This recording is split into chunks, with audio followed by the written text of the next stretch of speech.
Political economy is like a family dinner. It's where two big topics, politics and economics, come together. Politics is about power. Who gets what? Economics is about money. How do we make it and share it? Political economy asks, how do power and money mix? This mix is important. It shapes our world. It affects everything from jobs to healthcare. It determines who gets ahead and who falls behind. Understanding political economy helps us understand these big issues. Political economy isn't just about numbers and laws. It's about people. It's about the choices we make. It's about the systems we build. And it's about how those systems, in turn, shape us.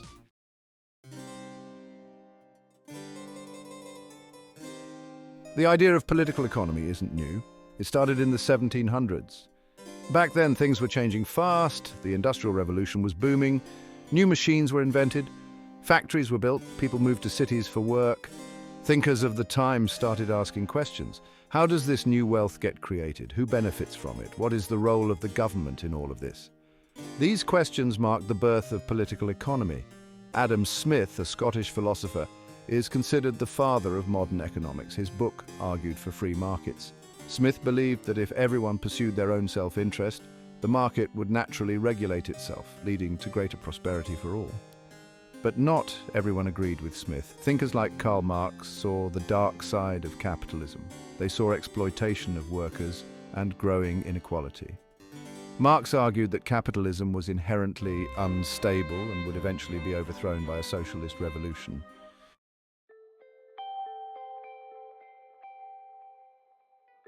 The debates that began in the 18th century continue to this day. The world has changed, but the fundamental questions of political economy remain relevant. How do we create a fair and just society? What is the proper role of the government in the economy? Should the government intervene to regulate markets, or should it take a hands-off approach? How do we balance individual freedom with the common good? These questions are complex. There are no easy answers. But by studying political economy, we can begin to grapple with these challenges. We can develop a deeper understanding of the forces that shape our world, and we can work towards creating a more just and equitable society for all.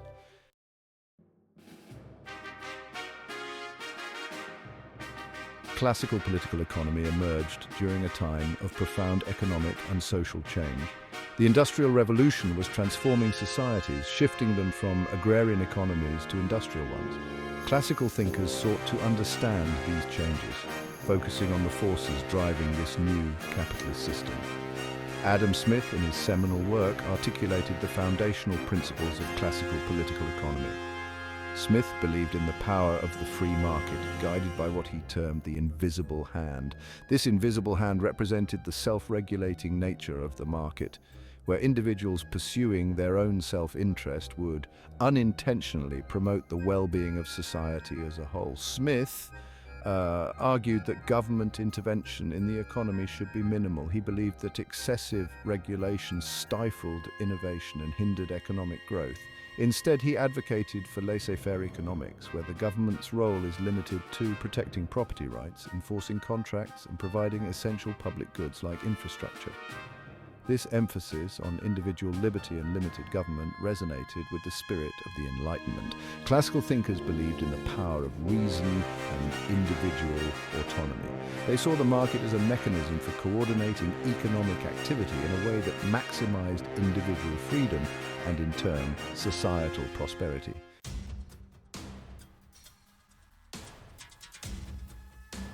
Central to the classical understanding of economic growth was the concept of the division of labor. Smith argued that specialization and the division of labor led to significant increases in productivity. When workers specialize in specific tasks, they become more efficient, leading to higher output and economic growth. To illustrate this concept, Smith used the example of a pin factory. He argued that if one person were to perform all the tasks involved in making a pin, they would be able to produce very few. However, if the production process were divided into multiple specialized tasks with different workers responsible for each task, the output would increase dramatically. This division of labor, according to Smith, was driven by self-interest and facilitated by the market. Individuals, seeking to improve their own well-being, would specialize in tasks where they had an advantage and trade their surplus for goods produced by others. This exchange, facilitated by the market, would lead to a more efficient allocation of resources and greater wealth for society. The classical economists recognized that the division of labor, while beneficial for overall prosperity, could also lead to the alienation of workers. Performing repetitive tasks in a factory setting could be dehumanizing, separating workers from the final products of their labor. This concern, however, was often overshadowed by the overall emphasis on economic growth and the belief that the benefits of specialization outweighed the potential drawbacks.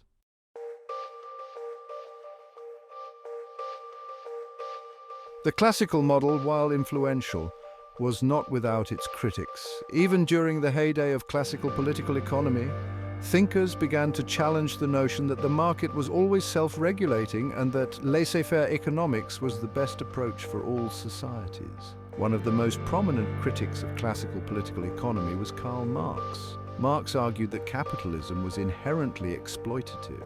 He believed that the capitalist system, rather than benefiting all members of society, led to the concentration of wealth and power in the hands of a few, while the working class remained trapped in a cycle of poverty and alienation.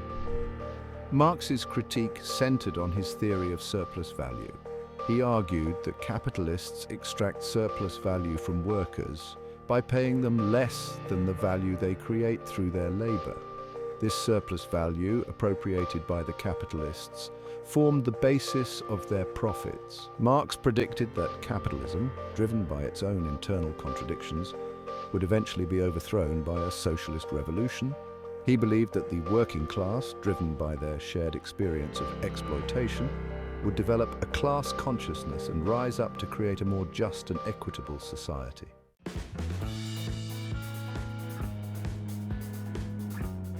Despite these critiques, classical political economy has had a lasting impact on economic thought and policy. The ideas of Adam Smith and other classical thinkers continue to resonate today, particularly in discussions about the role of government in the economy, the benefits of free trade, and the importance of individual liberty. The classical emphasis on limited government intervention, while often challenged, remains a powerful force in shaping economic policy debates. The belief in the efficiency of markets and the importance of individual choice continue to inform discussions about regulation, taxation, and the role of the state in providing social welfare. Moreover, the classical focus on the division of labor and specialization remains relevant in understanding the complexities of the global economy. The interconnectedness of modern economies, with goods and services traded across borders, highlights the importance of specialization and the benefits of international trade. However, the challenges posed by inequality, market failures, and the social consequences of unfettered capitalism necessitate a nuanced understanding of classical principles. While the ideas of Smith and his contemporaries provide a valuable framework for understanding economic activity, they must be considered alongside the insights of later thinkers who grappled with the limitations and unintended consequences of the market system.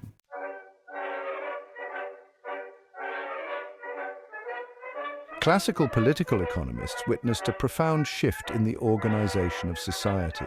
Feudalism, with its rigid hierarchies and agrarian-based economy, was giving way to a new order marked by the rise of markets, industry, and a distinct sphere of social life: civil society.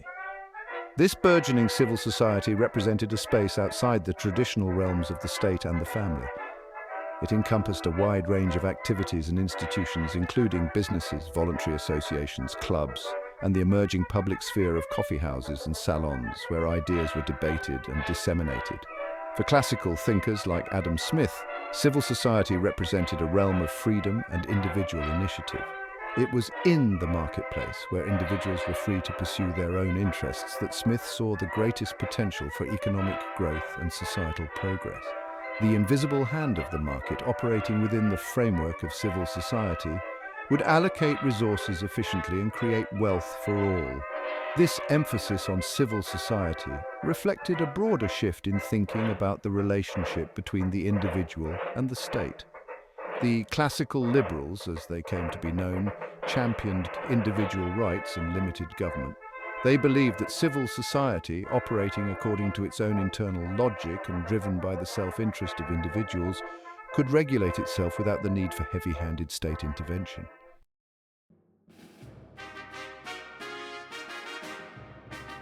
The rise of civil society necessitated a rethinking of the boundaries between the public and the private. The state, traditionally seen as the ultimate arbiter of power and authority, was now being challenged by the emergence of a new sphere of social life operating according to its own rules. Classical thinkers recognized the importance of maintaining a clear distinction between the public and the private. The state, they argued, had a legitimate role in protecting individual rights, enforcing contracts, and providing essential public goods. However, it should not interfere in the workings of the market or the private lives of citizens. This separation of powers, with the state confined to its proper sphere and civil society left to govern itself, was seen as essential for protecting individual liberty and fostering economic prosperity. The market, operating within the bounds of civil society, would provide the most efficient and just way of allocating resources, while the state would ensure a stable and predictable framework for economic activity. This distinction between the public and the private, however, was not without its complexities. As civil society grew and evolved, so too did the potential for conflict between individual interests and the common good.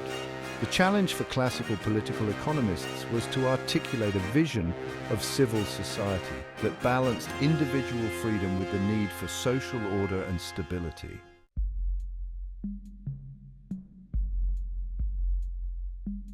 While classical thinkers celebrated the dynamism and efficiency of the market, they also recognized its limitations. Civil society, while a powerful engine for economic growth, could also be a source of inequality, exploitation, and social fragmentation. One of the central concerns was the unequal distribution of wealth. The market, while theoretically rewarding hard work and innovation, could also lead to the concentration of wealth in the hands of a few, leaving many others mired in poverty. This disparity, if left unchecked, could undermine the very foundations of civil society, leading to social unrest and instability. Another concern was the potential for market failures. Classical economists acknowledged that the market, left to its own devices, did not always produce socially desirable outcomes. Public goods like education and infrastructure might be underprovided, while negative externalities, such as pollution, could harm society without being reflected in market prices. These challenges led some classical thinkers to advocate for a more active role for the state in regulating the market and addressing social ills.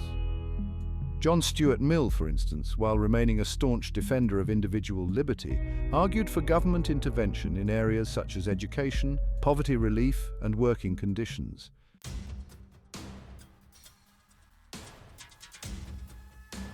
Karl Marx, a towering figure in 19th century thought, offered a scathing critique of classical political economy and its celebration of capitalism.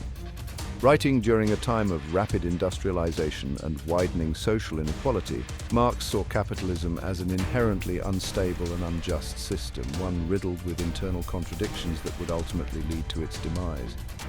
At the heart of Marx's analysis was the concept of class struggle. Marx argued that society was fundamentally divided between those who owned the means of production, the capitalists or bourgeoisie, and those who owned only their labor power, the workers or proletariat.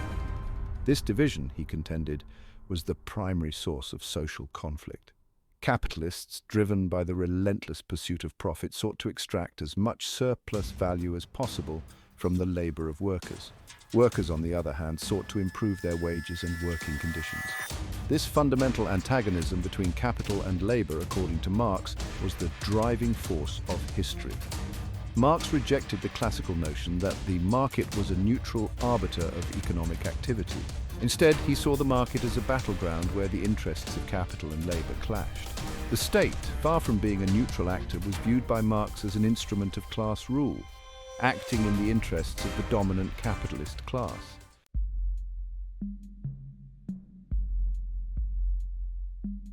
To understand the dynamics of capitalism, Marx developed his labor theory of value. He argued that the value of a commodity was determined by the amount of socially necessary labor time required to produce it. In other words, the more labor went into producing a good, the more valuable it was. Capitalists, however, paid workers only a fraction of the value they created through their labor. This difference, known as surplus value, formed the basis of capitalist profit. Marx argued that this extraction of surplus value represented the exploitation of labor by capital. This exploitation, according to Marx, was inherent in the capitalist system. Capitalists, in order to compete in the marketplace, were compelled to extract as much surplus value as possible from their workers. Workers, in turn, were forced to sell their labor power in order to survive. This dynamic, Marx believed, led to a cycle of alienation, exploitation, and recurring economic crises. Marx argued that the capitalist system, while capable of generating enormous wealth, did so at the expense of the working class. Workers, alienated from the products of their labor and subjected to ever-increasing exploitation, would eventually rise up to overthrow the capitalist system and create a more just and equitable society.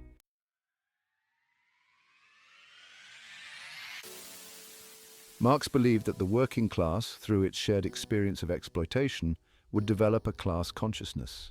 This awareness of their common interests and their position within the capitalist system would, he argued, lead workers to challenge the existing order.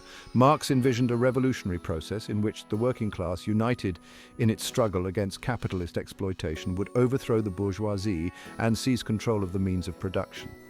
This socialist revolution would usher in a new era of social and economic justice, characterized by the abolition of private property and the establishment of a classless society. While Marx's predictions of a socialist revolution have not come to pass in the way he envisioned, his ideas about class struggle, exploitation, and the inherent instability of capitalism continue to resonate. His work has inspired countless social movements and revolutions, and his analysis of capitalism remains a powerful tool for understanding the complexities of the global economy. Marx's emphasis on the historical and social context of economic relations, his critique of exploitation, and his vision of a more just and equitable society continue to challenge conventional economic thinking and inspire those seeking to create a more just and equitable world.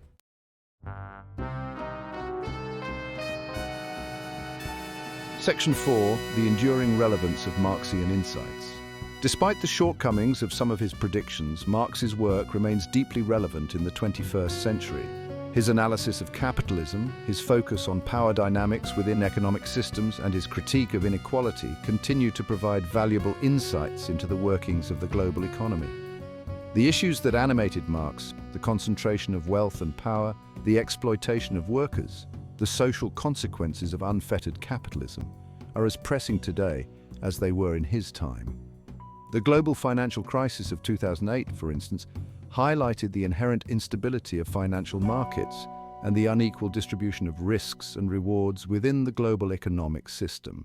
Moreover, the rise of automation and the increasing precarity of work in the gig economy have led to renewed concerns about the future of labor in a world increasingly dominated by technology. Marx's analysis of alienation and his critique of the dehumanizing aspects of work resonate deeply in an era where technological advancements threaten to displace millions of workers. While Marx's vision of a socialist revolution may seem distant, his ideas continue to inspire those seeking to create a more just and equitable world. His work remains a vital resource for understanding the challenges of capitalism, the persistence of inequality, and the importance of collective action in challenging entrenched power structures.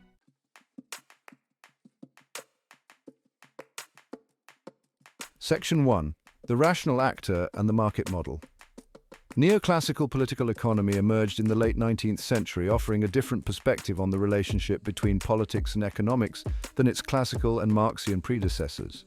While building on some classical foundations, particularly the emphasis on markets, neoclassical economics introduced new concepts and assumptions that shifted the focus towards individual choice, rational self-interest, and mathematical modeling.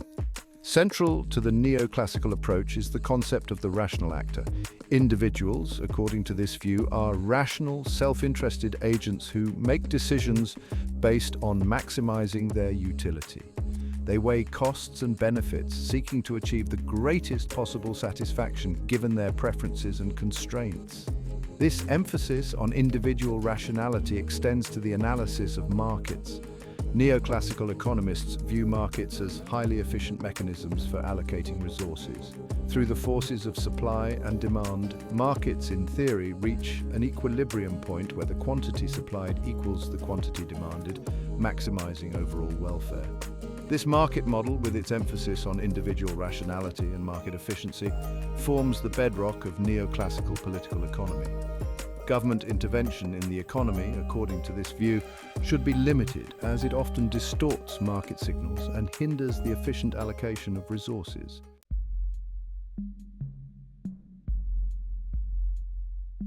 Section 2: Market failures when the invisible hand falters. While neoclassical economists generally advocate for limited government intervention in the market, they also recognize that markets do not always function perfectly.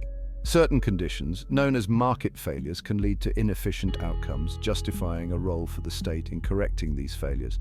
One common type of market failure is externalities. Externalities occur when the actions of one economic agent impose costs or benefits on others who are not party to the transaction. Negative externalities, like pollution, impose costs on society, while positive externalities, like education, provide benefits. Another type of market failure is public goods. Public goods are non-excludable and non-rivalrous, meaning that it is difficult to prevent people from consuming them without paying, and that one person's consumption does not diminish another person's ability to consume. National defense is a classic example of a public good. In cases of market failure, neoclassical economists argue that government intervention may be necessary to correct the inefficiency. This intervention can take various forms, including regulation, taxation, subsidies, or direct provision of goods and services.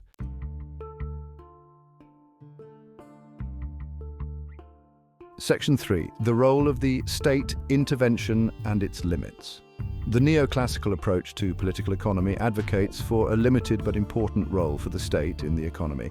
While generally supporting free markets, neoclassical economists recognize that the state has a crucial role in providing a stable framework for economic activity and in addressing market failures. The state, according to this view, should focus on maintaining law and order, enforcing contracts, protecting property rights, and providing essential public goods that are unlikely to be provided efficiently by the market. These functions are seen as essential for creating a predictable and stable environment where businesses can thrive and individuals can prosper. However, neoclassical economists caution against excessive government intervention in the economy. They argue that government regulation can stifle innovation, create inefficiencies, and distort market signals.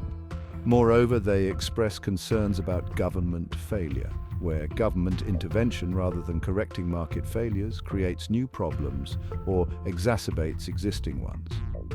The neoclassical approach, therefore, seeks to strike a balance between the benefits of free markets and the need for government intervention in certain areas. This balancing act often involves complex trade-offs and requires careful consideration of the potential costs and benefits of different policy options.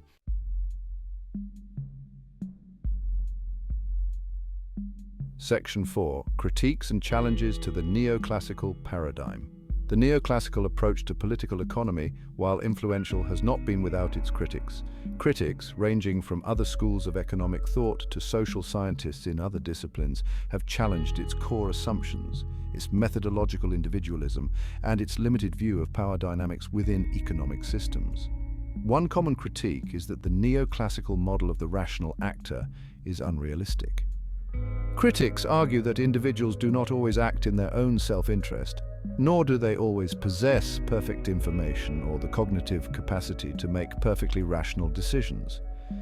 Behavioral economics, for instance, draws on psychology and other social sciences to provide a more nuanced understanding of human decision-making. Another critique is that the neoclassical emphasis on market efficiency overlooks issues of equity and justice. Critics argue that markets, while efficient in allocating resources, do not necessarily distribute those resources fairly. This concern is particularly relevant in addressing issues like income inequality, poverty, and access to healthcare and education. Moreover, critics argue that the neoclassical focus on market-based solutions often fails to adequately address the root causes of social and economic problems. Issues like environmental degradation, discrimination, and the concentration of economic power, they contend, require more fundamental changes to the structures of power and the distribution of wealth.